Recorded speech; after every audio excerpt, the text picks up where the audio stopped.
Hi friends, தளபதிக்கு அந்த Y பிரிவு பாதுகாப்பு வழங்குவது குறித்து தளபதி வீட்டிலேயே அதுக்கான டிஸ்கஷன் கொஞ்ச நேரத்துக்கு முன்னாடி நடந்திருக்கு. அதாவது சிஆர்பிஎஃப் வீரர்களே தளபதியோட வீட்டுக்கு ஸ்ட்ரைட்டா வந்து இந்த ஒரு ஆலோசனையை பண்ணியிருக்காங்க. ஒரு 1 மந்த்துக்கு முன்னாடியே தளபதிக்கு அச்சுறுத்தல்கள் இருக்கு, ஸோ அதனால ஒய் பிரிவு பாதுகாப்பு வழங்கியிருக்காங்க அப்படின்னு மாதிரி நியூஸ்ல பார்த்தோம். பட் ஆனா அதுக்கப்புறம் நடந்த 2-3 நிகழ்ச்சிகள்ல அந்த ஒரு பாதுகாப்பை தளபதிக்கு பார்க்கவே இல்லை. ஸோ அது என்னாச்சு, தளபதி சைட்ல இருந்து ஒருவேளை வேணாம்னு சொல்லிட்டாரா அப்படின்ற மாதிரி ஒரு குழப்பம் இருந்துச்சு. பட் அதை இம்ப்ளிமெண்ட் பண்றதுக்கு சில ப்ராசஸ்லாம் இருக்கு போல.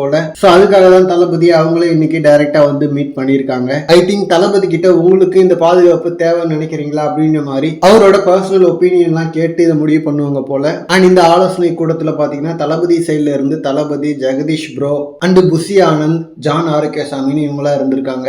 அவங்க சைட்ல இருந்து சிஆர்பிஎஃப் வீரர்கள் 4 பேரு, புலனாய்வு பிரிவு அதிகாரி 2 பேரு, தென் பாதுகாப்பு பிரிவு அதிகாரி 1 அண்ட் நீலாங்கரை உதவி ஆணையர்னு மொத்தம் 8 பேர் இருந்திருக்காங்க.